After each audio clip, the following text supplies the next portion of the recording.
केशव, तुम कहते हो कि हर प्राणी अपनी अपनी प्रवृत्ति के अनुसार अलग अलग कामना करता है, परंतु मेरे विचार में प्राणी में चाहे कोई भी गुण प्रधान हो, उसकी कैसी भी प्रवृत्ति हो, फिर भी हर प्राणी एक ही तरह की कामना करता है। अर्थात हर प्राणी केवल सुख की कामना करता है, दुख की कामना कोई नहीं करता। वो कभी दुखी नहीं होना चाहता, इसीलिए सदा सुख के लिए प्रयत्न करता रहता है, चाहे वह मनुष्य राजा हो या रंक हो, स्त्री हो या पुरुष हो।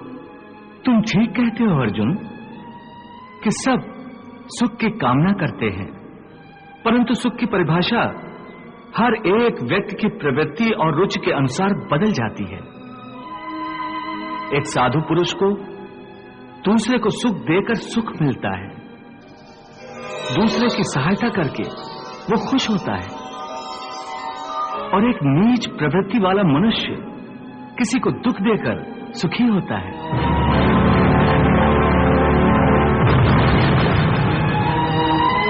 दूसरा सुखी हो तो उसे दुख होता है।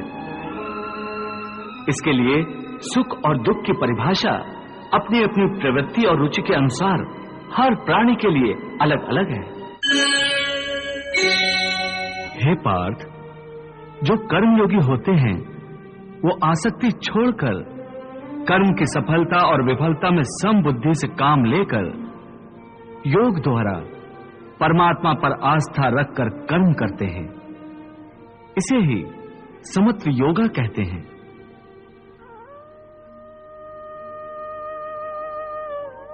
हे पार्थ, ईश्वर को समर्पण करने की भावना से किया हुआ कर्म फल प्राप्ति की कामना से किए हुए कर्म से कई गुना अधिक श्रेष्ठ है।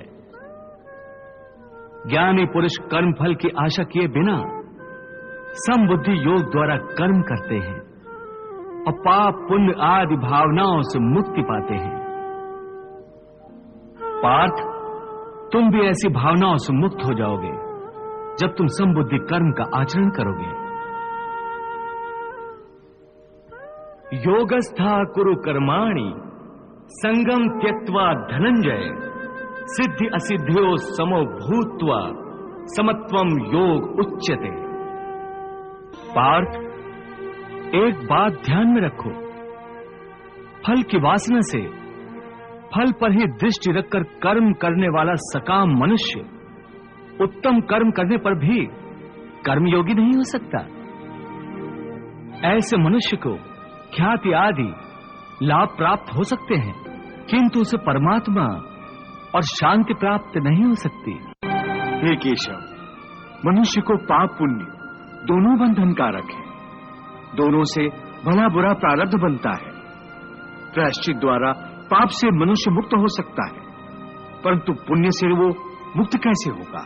हे अर्जुन, पाप पुण्य, सुख दुख, यश अपयश आदि भावनाएं साधारण मनुष्य के लिए हैं, परंतु जो कर्मयोगी होते हैं वो इन भावनाओं से मुक्त होते हैं, आलिप्त होते हैं।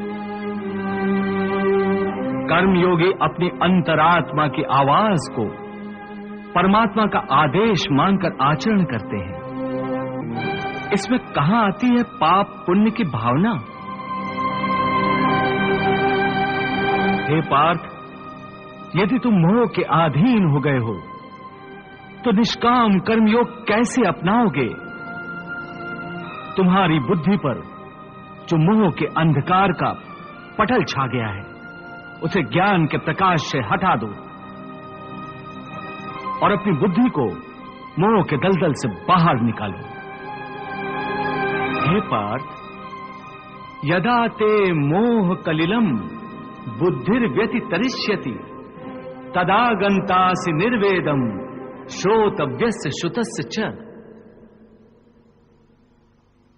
हे पार्थ, मोह बुद्धि का अज्ञान होता है और इसी अज्ञान के कारण मनुष्य भौतिक आकर्षण में फंस जाता है। वो जानता नहीं कि देह तथा समस्त भोग नश्वर है, मिथ्या है। जब मनुष्य सत और असत अथवा नित्य और अनित्य का भेद जान जाता है, तब वो निरासक्त हो जाता है। उसे किसी भी चीज का आकर्षण नहीं रह जाता। इसका दूसरा अर्थ है मोह का त्याग करना, तथा मोह का लोप होने पर मनुष्य किसी भी प्रकार से किसी भी वस्तु की ओर आकर्षित नहीं होता।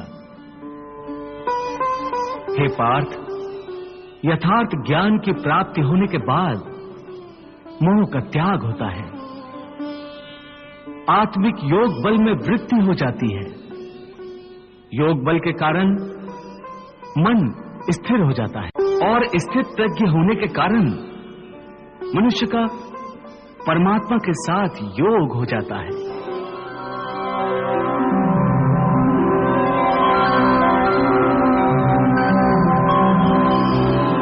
पार्थ, तुम भी आत्मिक योग बल द्वारा अपनी अंतरात्मा में झांक कर परमात्मा को देखने का प्रयास करो। समबुद्धि कर्मयोग का आचरण करो और स्थित प्रज्ञ बन जाओ।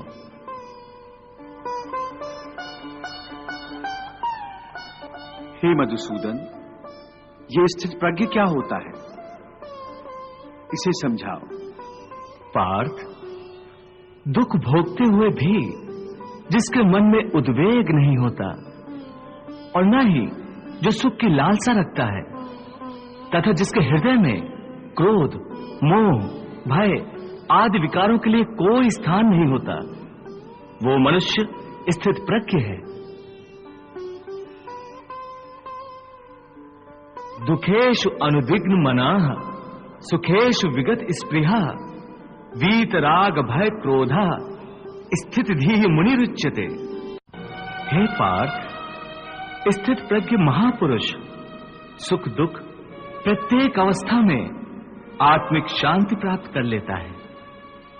परम आनंद में लीन होने से ऐसे मनुष्य को दुख और सुख कभी विचलित नहीं करते। ऐसे स्थित प्रज्ञ मनुष्य का मन उस दिए की भांति होता है जिसकी लौ स्थिर होती है, कभी डोलती नहीं। हे कृष्ण, तुम कहते हो कि स्थित प्रज्ञ बनने के लिए मन के दिए की ज्योत को स्थिर रखो, अर्थात मन को इधर उधर डोलने न दो। इसका अर्थ यह हुआ कि कर्म करते समय मन की जगह बुद्धि की बात मानो, मन को बुद्धि के अधीन रखो, यही ना?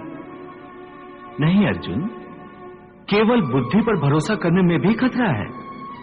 इसलिए कि विनाश काल आने पर तो मनुष्य की बुद्धि भी भ्रष्ट हो जाती है।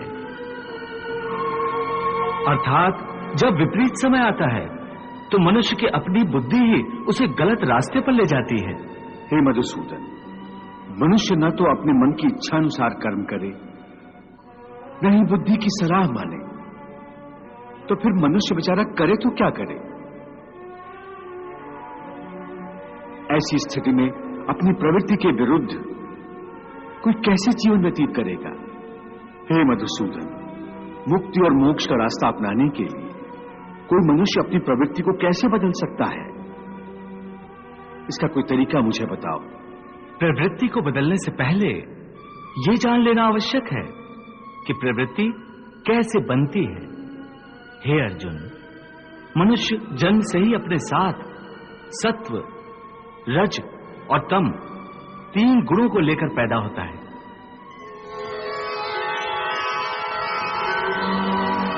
इस सृष्टि की रचना इन्हीं 3 गुणों के आधार पर की गई है।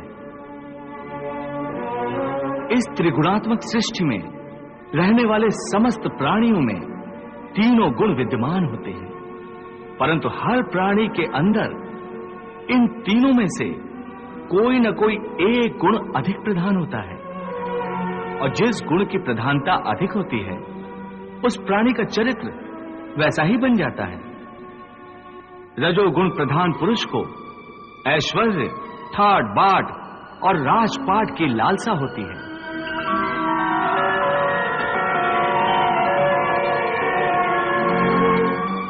तमोगुण वाला आलसी और प्रमादी होता है। द्वेष, क्रोध जैसी नकारात्मक भावनाएं उसमें कूट कूट कर भरी हुई होती हैं।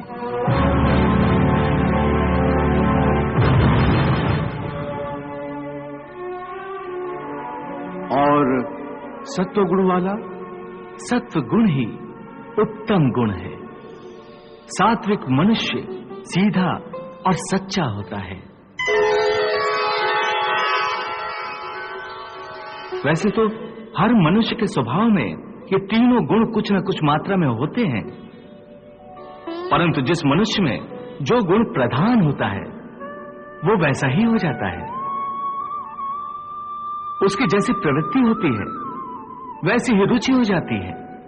सो हर मनुष्य अपनी प्रवृत्ति और अपनी रुचि के अनुसार ही कामना करता है। हे केशव, तुम कहते हो कि हर प्राणी अपनी अपनी प्रवृत्ति के अनुसार अलग अलग कामना करता है, परंतु मेरे विचार में प्राणी में चाहे कोई भी गुण प्रधान हो, उसकी कैसी भी प्रवृत्ति हो, फिर भी हर प्राणी एक ही तरह की कामना करता है। अर्थात हर प्राणी केवल सुख की कामना करता है, दुख की कामना कोई नहीं करता। वो कभी दुखी नहीं होना चाहता, इसीलिए सदा सुख के लिए प्रयत्न करता रहता है, चाहे वह मनुष्य राजा हो या रंक हो, स्त्री हो या पुरुष हो। तुम ठीक कहते हो अर्जुन कि सब सुख की कामना करते हैं, परंतु सुख की परिभाषा हर एक व्यक्ति की प्रवृत्ति और रुचि के अनुसार बदल जाती है। एक साधु पुरुष को दूसरे को सुख देकर सुख मिलता है, दूसरे की सहायता करके वो खुश होता है।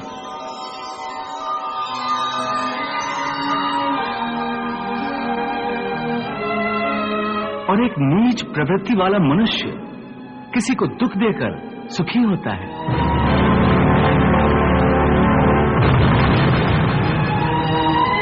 दूसरा सुखी हो तो उसे दुख होता है।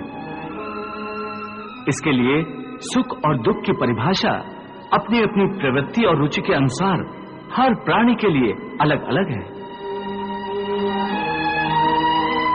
वैसे भी क्या किसी को स्थायी सुख प्राप्त होता है? नहीं होता। न सुख स्थायी है न दुख स्थायी है। परंतु हे केशव, क्या सुख स्थायी नहीं हो सकता? सुख स्थायी कैसे हो सकता है पार्थ? ये संसार तो परिवर्तनशील है, यहां हर क्षण परिवर्तन होता रहता है पार्थ। परिवर्तन तो प्रकृति का नियम है, यहां कोई भी वस्तु स्थायी नहीं होती। तुम्हें याद होगा मैंने तुम्हें पहले ही बताया था कि हमारे शरीर की अवस्थाएं भी स्थायी नहीं है।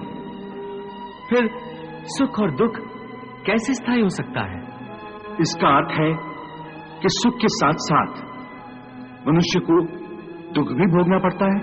हाँ पार्थ, सुख और दुख एक ही चक्र के दो अर्ध भागों की भांति है। ये चक्र चलता रहता है, चलता रहता है। कभी प्राणी सुख में हंसता है,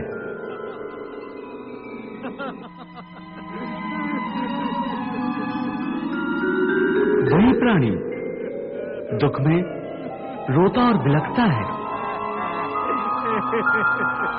परंतु काल चक्र कभी नहीं रुकता। सुख दुख का ये चक्र चलता ही रहता है। और मनुष्य के जीवन में सुख और दुख लगातार आते जाते रहते हैं। न चक्र ठहरता है, न ही सुख या दुख मनुष्य के जीवन में ठहर पाते हैं। यदि सुख आया तो वो सदा नहीं रहेगा, और यदि दुख आया तो वो भी सदा नहीं रह पाएगा।